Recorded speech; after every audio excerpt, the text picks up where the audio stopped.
Hello everyone, welcome to our channel Coders Arcade. In today's section, we will be learning a new program in Python to find whether a given data by the user is a palindrome or not. We will be knowing about what is a palindrome and how to write the program and to execute the program. Before starting the video, I would like to request you people to please like and share our videos with your friends and family, and also subscribe to our channel Coders Arcade and press the bell icon so that you receive notifications regarding our latest update and you do not miss out on our further uploads. Thank you. So let's get started. As I said, today's topic is finding whether a given input by the user is a palindrome or not. Before that, we should be knowing what is actually a palindrome. So as you can see here, I am inside my PyCharm application. I will go to my project panel, and here in my workspace, I will create a new Python file, say by the name palindrome, and press enter. So let me minimize this project panel so that I can show you the entire screen. Now today's topic, as I said, finding whether a data even is a palindrome or not. So this is our today's topic, but before that, the question is, what is actually a palindrome? Okay, let's see what is actually a palindrome. A palindrome is a word or a number which is exactly the same whether seen from the beginning or from the end. What I mean to say is, let me give you an example. Say 121. So if you look at this number from the beginning, it is 121, and if you look at it from the end also, it is 121. So the numbers which look exactly the same from the beginning or the end are actually known as palindromes.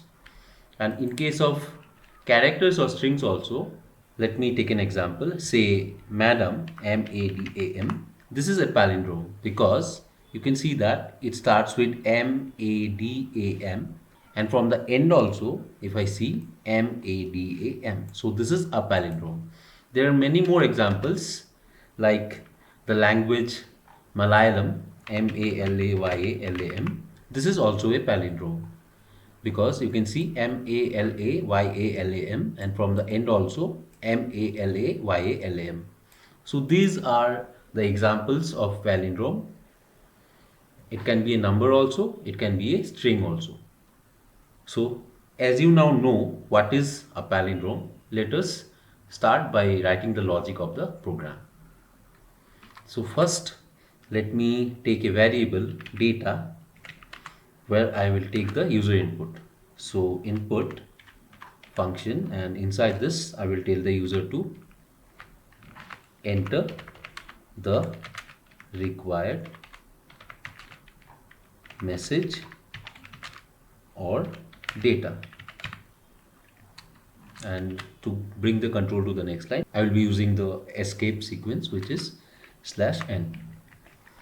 Now here I can store the value or the input provided by the user. Now I need to check this data from the back side or from the end. For that, we have the concept of slicing. Let me show you how to do it. Therefore, I will be taking another variable which is reverse is equal to, now I will be using the slicing. So for that, I will call my data variable and use the square brackets, and I will give the double colons. Let me tell you what is the meaning of this. So actually in the beginning where I place my cursor, here I should be giving the starting point and the ending point in the middle here. But as because I am not providing the starting and the ending point, it will take the entire data given by the user.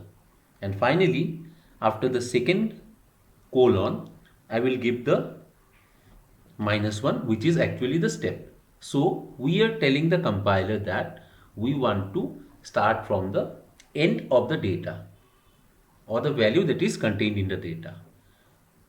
So what I'm trying to tell is, let me tell with the help of a comment. Here you can see I have taken a comment.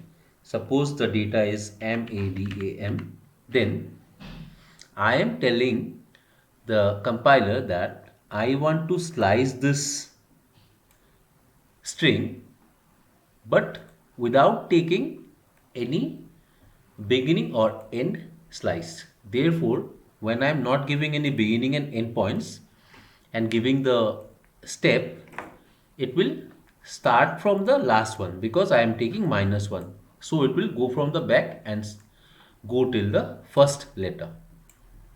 So M, then A, then D, then A, then finally M. So this is what I am trying to do. So in this reverse variable, the data which I will have is exactly the reverse of the input that is provided by the user. Now, to check the value stored in data and the reverse variable, I have to use the if conditional statement. Then I will write data equal reverse, then here I will print with the help of formatted string and using placeholders. Let me show you what I actually am trying to do. Here I will call my data variable. So whatever the data is given by the user will be printed here. Data is a palindrome. And if this is not a palindrome, we will go to the else block, and let me copy this thing and let me go out of the indentation. So in the else block, I will print it is not a palindrome. So I just have to change this thing. Data is not a palindrome. So this is it, guys. This is the logic of the entire program. Now let me run it so that I can show you the output.